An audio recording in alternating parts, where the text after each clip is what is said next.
Mesdames et messieurs, voilà le grand moment, le moment tant attendu de cette journée de dimanche dans le cadre de cette finale de l'AYAME Series Benelux. La finale, les finales. Et on va commencer par la catégorie mini avec la grille de départ que vous découvrez à l'instant. Noah Grignet en pole position avec à ses côtés Julian van de Kotterlet. Jaimaro Hoft partira 3e, Milan Bekou 4e, 5e place pour Louis Bieland. Guy de Dordal 6e place, 7e position pour Jules de Koen, avec à ses côtés sur la 4e ligne Ben McLaughlin. 9e place pour Lévin Barbier, 10e position pour Alexandre Coin. On retrouve ensuite Lewis Boots, Antoine Boots, Théo Randax, Dan Van Damme et dans le top 15, Lorenz de Kock. Milo Cornil partira 16e. Derrière, on retrouve Sam Meyerink, Adriana Kumbo, Levi Pape, Thiago Honning ou encore Ethan Bailly.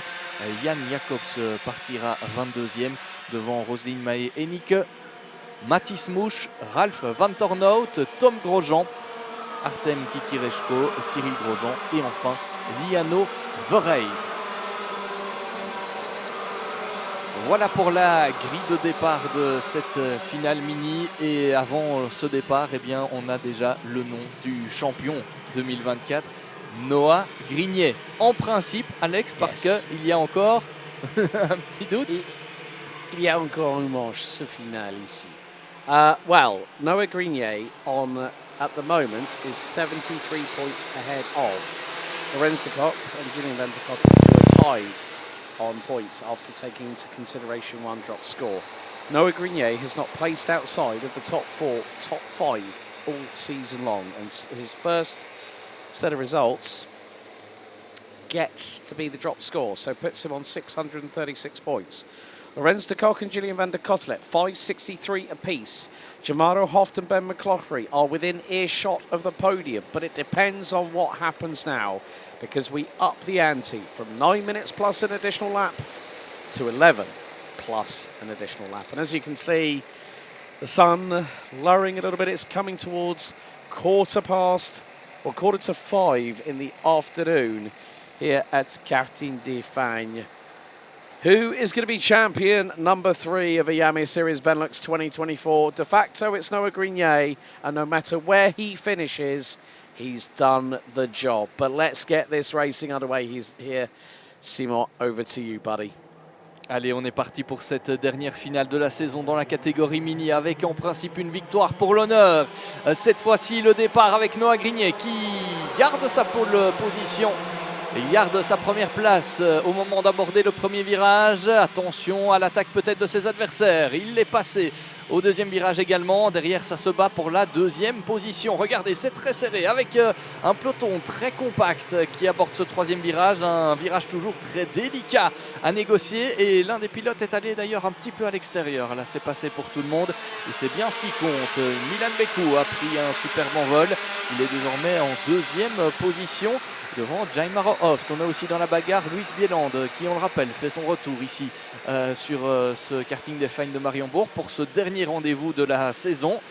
Lui qu'on n'a pas spécialement vu beaucoup cette année dans les courses de kart, mais qui n'a pas perdu son coup de volant, ça c'est une certitude. Et donc Noah Grignet qui est bien parti. Regardez, il va boucler le premier tour avec une sacrée avance. Il faudra encore tenir 10 minutes et un tour pour Noah Grignet. Mais regardez déjà, 8 dixièmes d'avance sur Milan Bekou. Suivent Jaimaro Hoft, Louis Bieland et Julian van de Kotterlet. Yeah, really well. Hang on. I've just seen Lorenz de Kock actually drop all the way down to last, which is odd. So whether Lorenz de Kock has, I think probably due to that incident, it might have written off the chassis and might have eliminated. Yes, it's a non-starter. Lorenz de Kock, unfortunately, in this race, will only grab, 29th is 46 points. That thereby becomes his drop score.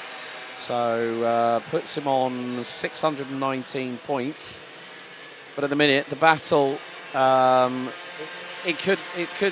now going to bring Jamaro Hoft into play with regards to the championship, because at the moment, Grignet is leading, Bekou second, Hoft is third, which puts him ahead. Well, puts him ahead of Julian van der Kottelet. Now that is a slight change in the points. So, that's going to be rather interesting because Ben McCloughery, where is he at the moment? He is currently 11th in the standings, so 64 points. That drops him away from the podium. So it could be that it ends up like this. Noah Grenier takes the title on 700. If he wins this race, that is back-to-back scores for 4 rounds, qualifying heats and finals. Maximum scores puts him on 716, and the nearest competitor, Julian van der Cotelet, well, actually no, Jamado Hoft would be 82 points behind. So if it stays like it is now, well, it doesn't matter. Grenier's just got to bring it home, and he'll want to win, guaranteed. And that'll be a great way for the 866 to follow in the footsteps of some previous mini champions here in the Yami Series Benelux. Noah Grenier qui boucle un nouveau tour, le 3e dans cette finale, avec un avantage qui est désormais de 7 dixièmes par rapport à Milan Beko. Luis Bieland est 3e devant Julian van der Coterlet et Jaimaro Hoft qui a donc perdu une position dans la bagarre. Derrière, on retrouve Di de Dordal qui partait depuis la 6e place sur la grille de départ et qui conserve pour l'instant cette position. La remontée à suivre de Lewis Boots et d'Antoine Boots, respectivement 7e et 8e. Derrière, regardez, c'est la bagarre pour la 4e position avec Jaimaro Hoft qui passe devant Julian van der Coterlet. Évidemment, cette bagarre va faire les affaires du trio de tête, mais aussi des pilotes qui sont derrière. À commencer par Di de Dordal qui se retrouve en embuscade de ce groupe de poursuivants. Et derrière, regardez, ça revient notamment avec Lewis Boots et Antoine Boots. Antoine Boots qui avait été impliqué, on s'en souvient, dans l'accrochage du début de course dans la manche qualif numéro 2. On avait vu le pilote se tenir quelque peu le bras, mais visiblement le physique répond présent pour Antoine Boots. On a dit qu'il a gagné 4 positions par rapport au départ. Et quelque chose me dit que ce n'est pas terminé, surtout pour la 4e position. Devant, on a vu Milan Beku jeter un petit coup d'œil en arrière pour voir où était Luis Bieland et il n'est pas très loin. Hein. Attention peut-être à l'attaque ici avec Jaimaro Hoft, Julian van der Coterlet. C'est le duel pour la 4e position. Ce virage du chemin de fer, toujours une belle opportunité pour tenter une attaque. Mais ce n'est pas le seul endroit, il y a aussi ce virage numéro 1. Avec l'aspiration évidemment, et c'est peut-être ce moment-là qu'attend avec impatience Julian van der Coterlet. Il faut bien ressortir de ce dernier virage. La ligne droite de départ et peut-être une attaque à venir. Attention à Noah Grenier aussi qui voit revenir Milan Beku juste derrière lui.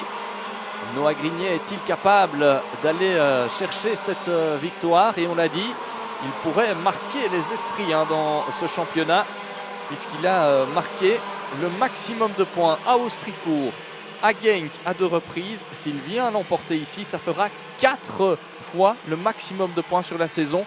Et là, on pourra dire que Noah Grenier aura amplement mérité son titre. Ça, c'est sûr et certain.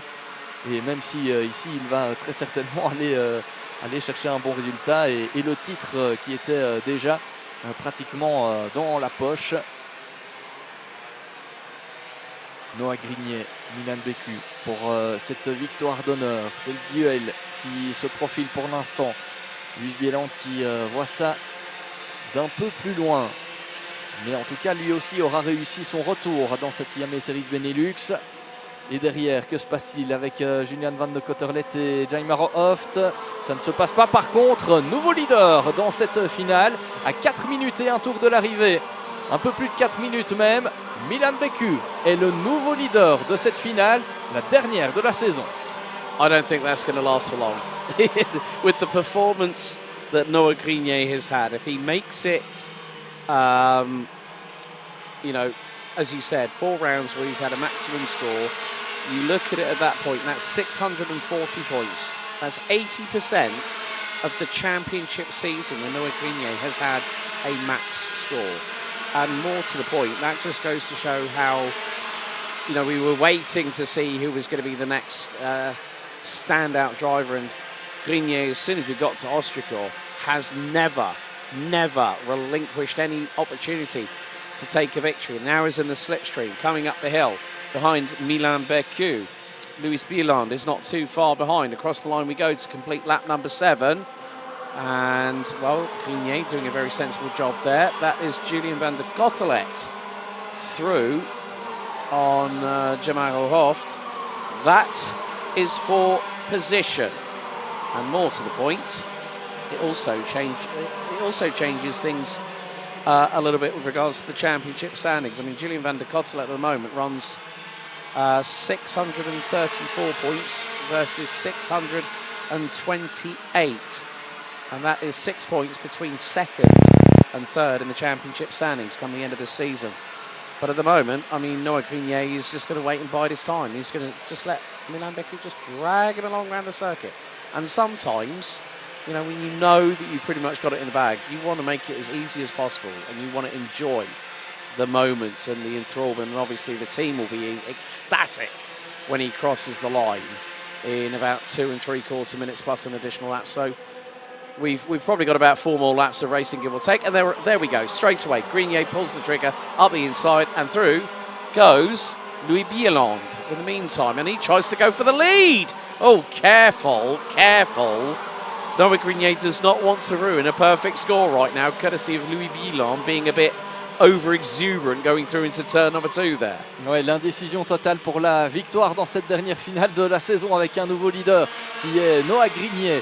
Et dans la bagarre, Luis Bieland est bien revenu aussi. Regardez, il est à l'attaque ici à l'épingle du chemin de fer. Ce n'est pas passé, on a fermé la porte du côté de Noah Grenier, mais en tout cas entre ces trois-là, entre Grenier, Bieland et Bercu, c'est loin d'être terminé à 2 minutes et un tour de l'arrivée. So coming up to the final couple of moments of another championship season, Mini is very much front and centre. Mini Rookie will be up next, folks.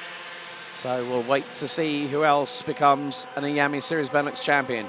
Now up the inside goes Luis Bieland and Milan Bercu. That's going to drop Noah Grenier down to third. That's not really the be-all or end-all. That'll be 73 points, but we'll still give him enough of a comfortable margin. It will put him 79 points ahead of Julian van der Cotelet in terms of the championship standings. So Grenier had pretty much sewn things up by the time we'd hit the ranking after heats. As Bercu dives up the inside of Chemin de Fer. Now things are getting a little bit close than maybe Noah Grenier would like. But at this point, Grenier has been calm. And at this moment as well, being a little bit on the conservative side, because you don't want to go flat chat full throttle. You want to go and win and end the season on the right note. But even though that's still going to be a third place for the driver for the 866. 2 laps to go. Grenier decides to go up the inside, robustly through, and that allows Julian van der Cotelet to also make a move, and he dives up the inside. That was a bit hairy there, I'm going to be completely honest. But it means, well, Grenier, I think, really, if I was him right now, I'd be going, well, hang on a second. Yes, I want the perfect score, pretty much, but I'm going to win by a considerable margin. We now enter into the business end of the mini season for 2024 in the Yami Series Benelux. On est dans le money time de ce saison de championnat de 2024 ici en Mariembourg pour la saison de Yami Series Benelux. But we have got one more lap to go. And it is going to be Milan Bercu, who has a comfortable advantage. Julian van der Cotelet now up into second. Noah Grenier drops down to 5th place. Not going to be the end of the world, but still going to be a comfortable advantage for the 866. It's been a pretty standout season for Noah Grenier, who's done exactly what he's needed to do. Luis Bieland battling away.